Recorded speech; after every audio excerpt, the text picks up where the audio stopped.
All right, guys, coming in with another boxing preview for the week of 9/20, September 20th through September 27th.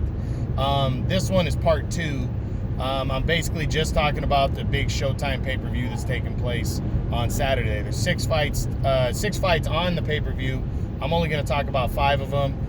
The other one should be good. It's just below 122 pounds, where I usually don't talk about.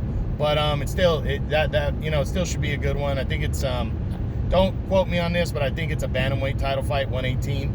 But I'm not 100% on that. But it should be a good fight either way.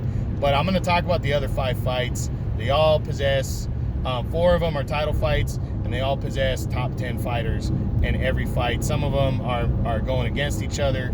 The top 10 guys are going against each other. Actually, the 2 main events are top 5 guys going at it. So let's jump right in. I'm going to jump into the non-title fight first. That's going to see former unified super bantamweight champion, that's 122, Daniel Roman, as he takes on former bantamweight champion, I believe, Juan Carlos Payano. This is a WBC eliminator. The winner is going to move in line for an eventual title shot, likely against the winner of Luis Neri and Aaron Alameda, that's taking place later in the year, or later that night, later on Saturday. But, this is a decent matchup right here. Daniel Roman entered this year number 1 at 122 and as the unified champion. He lost the title by a very narrow 12-round split decision against Murajan Akhmadayev. It was a very good fight. Really could have went either way. He lost a very close decision. Now he's trying to get started and get back in the title mix. Payano, not a bad fighter. I believe, don't hold me to this, but I believe Payano might have competed in the World Boxing Super Series at bantamweight and lost. I think he might have been knocked out against the monster, the guy who won, Naoya Inoue. Again, don't quote me on that one. I could be wrong. But, yeah, he is he's a good, solid fighter. He's been there. He's a veteran. But my prediction on this one, I think Roman is going to break him down. I think he's upset about his loss earlier in the year, and he's going to bounce back with a big win here. I got him breaking down Payano, stopping him in the late rounds, or getting a clean 12-round unanimous decision, and putting himself in line for a world title. So that's Roman against Payano on the undercard. Next up, the next fight to talk about is the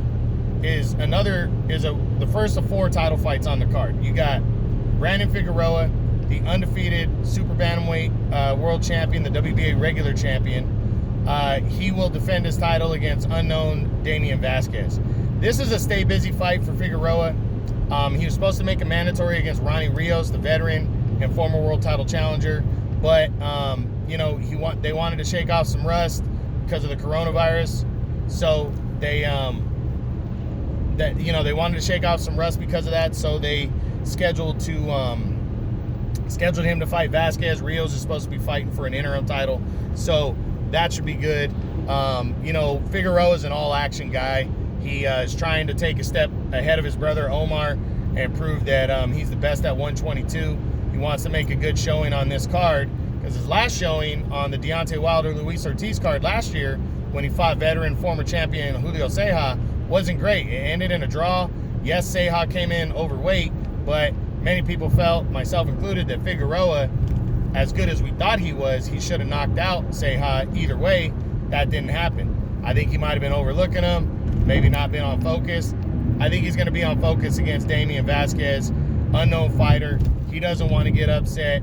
Not right now. This will be a bad time for him. I think Figueroa is going in there on a mission. I think he's going to break down Vasquez. I think he's going to score a knockout in the middle, or the early to middle rounds. Impressive win and retain his world title and move forward towards a mandatory defense against Ronnie Rios. So that's Figueroa against Damian Vasquez, WBA regular 122-pound title. The next fight we're going to look at is also at super bantamweight 122 right there. It is for the vacant WBC super bantamweight title, and it's going to see former undefeated and former bantamweight champion Luis Neri battling undefeated, little-known Aaron Alameda. Neri is coming, this guy is the real deal. He's a good fighter. He's 30-0, 24 knockouts. He's looking for a championship in the second weight class. He gets a golden opportunity here due to the fact that Ray Vargas, the former champ, had to give up the belt as he broke a leg, I think, in training. So he had to give up the 122-pound belt in order to, but he was named champion in recess. So Luis Neri, if he wins, either it's Daniel Roman or Ray Vargas in his next fight. And he could have those fights back to back, which would put him, really, really in the mix and, give him a great shot at the top spot at 122, which is pretty much always wide open, He's a good fighter. I'm really looking forward to this one. Aaron Alameda, don't know much about him, doesn't have a strong resume, but he's undefeated. He's never tasted defeat before, so Luis Neri needs not overlook him. I don't think he's going to. I think Neri's going to come in. I think he's going to be ferocious. I think he's going to beat Aaron Alameda, and I think he's going to knock him out. I got him capturing a championship in his second weight class. I'm going to say early to middle rounds for him as well. And, we're going to have a 2-division champion on our hands in Luis Neri. Okay, so now we're going to look at the co-main events. Now, how this is working, guys, on Saturday, just so you have a clear picture. There's going to be 2 undercard fights. Then they're going to have Jermall Charlo against Sergey Derevyanchenko for the middleweight title. Then they're going to have an intermission. Then they're going to have 2 more undercard fights. And then they're going to have Jermell Charlo against Jason Rosario to unify belts at 154. So just want to make sure everybody's clear. I'm going in this order based on how big the fights are in general. So don't expect this to be the order on Saturday of which the fights are going to be brought to you. But let's jump right in. We look at Jermall Charlo, the undefeated WBC middleweight champion.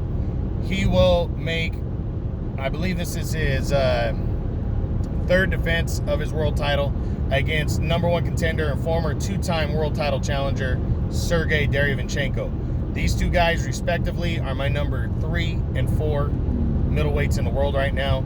This is a huge, huge fight. I think, to me, this fight is bigger than the Charlo Rosario fight because it's a 50-50 pick'em type fight. The Charlos, they're both fighting on the same card. They're trying to, take that next step into superstardom. And, one Charlo's favored to win. The other one, it's close. And this is the close fight. This is going to be, and it could be the crowning of the next #1 middleweight in the world because Canelo's moving up in weight. Triple G's still a champ. He'll defend his title before the end of the year. But Triple G's probably going to chase Canelo up in weight by next year. So I think the winner of this fight is pretty much the de facto #1 middleweight in the world. You got Charlo, reigning champ, a lot of power. He's big. He's got a good chance of winning this fight. It's like I said, it's 50-50. Derevyanchenko, that dude has been a beast. He fought hard against Danny Jacobs a couple years ago, lost a 12-round split decision in a good fight. And then last year, he went right at Triple G after taking a knockdown in the 4th round and just came up short of a great fucking fight. It was the fight of the year. Triple G had to dig deep, but Derevyanchenko made Triple G look old in that fight. And, it ended up ending in a very close unanimous decision for Triple G. But a lot of people thought Derevyanchenko won that fight. I think Derevyanchenko is riding that confidence. It's going to be an 11-month layoff for him, or almost 12. But I don't think that should affect him too much. This dude's a grinder. He comes forward. Charlo, we're looking at about a 9-month layoff since a dominating knockout win over Dennis Hogan. And we're going to see if he's the real deal. This is a good fight.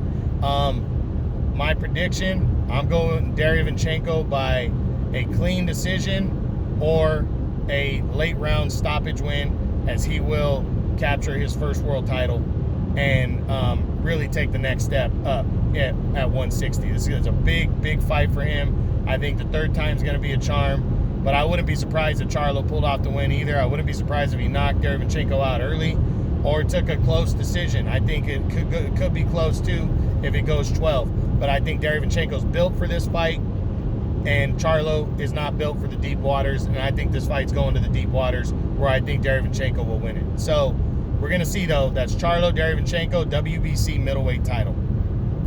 And now finally, we look at the other half of the double main event. This will be the last fight you see on Saturday night. It is Jermell Charlo, the WBC super welterweight champion, that's 154, attempting to unify belts against Jason Rosario, the WBA super and the IBF super welterweight champion at 154. This is a big time fight between the top two dogs at 154. You got both guys are coming off their career best wins. Charlo got revenge on Tony Harrison last December, scored an impressive 11th round TKO victory in a close fight. Harrison beat Charlo back in 2018 at the end with a very close and controversial 12-round unanimous decision. A lot of people, myself included, thought Charlo took a close one, but I did think it could go either way.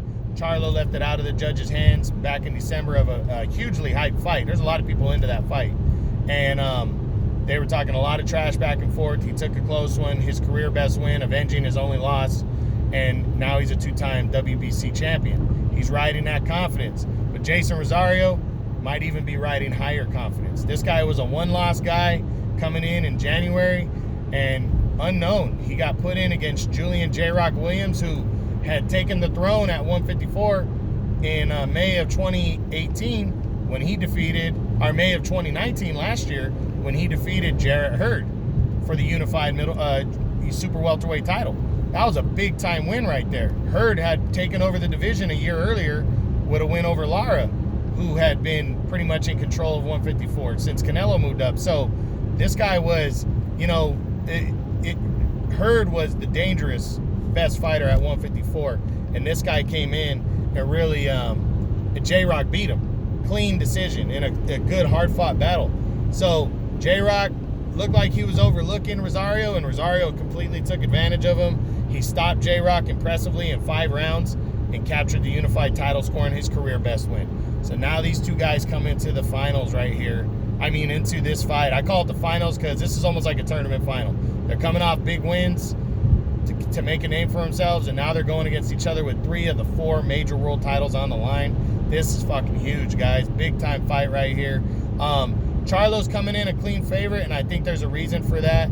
He's riding a lot of confidence. He's a better boxer. He's had some good power the last 3-4 years since he really became world champion and threw himself into the mix. He's beaten a couple good fighters. He really has. Rosario, I don't want to call him a one-hit wonder. I think he is legit. I just don't think he's on Charlo's level. But I do think he's got a good chance of pulling off the win. If Charlo overlooks him the way J-Rock did, could be a short night or a long night, and it could definitely go Rosario's way. He's riding the confidence right now. It's going to be a good one, but I'm going Charlo by a knockout in the middle to later rounds. Most likely the later rounds, I think he's going to box, set up his knockout, and he'll unify belts and hold 3 of the 4 titles and declare himself unanimously as the king at 154. So we're going to see. Should be good. Anything could go on. If one Charlo loses, how's that going to affect Jermell in the finals? If he wins, will Jermell become even more confident and go to overconfident and get upset in the final fight of the night? We'll see what happens, but that's Saturday, September 26th, Showtime pay-per-view. Don't miss this, guys. You guys are looking at 6 fights. Everything starts, I believe, at 4 o'clock. You're not going to be disappointed. You want to watch this fight, or this card. It's going to be good. Every fight on the card is going to be good. And the 2 fights, the 2 main fights, the 2 Charlo brothers, this is going to be, their time it's put up or shut up night for them. And we'll see if they can both put up, So we'll see what happens. Again, Saturday, September 26th, Showtime pay-per-view. I hope you guys enjoyed it. True Boxing, you've been hit with the truth.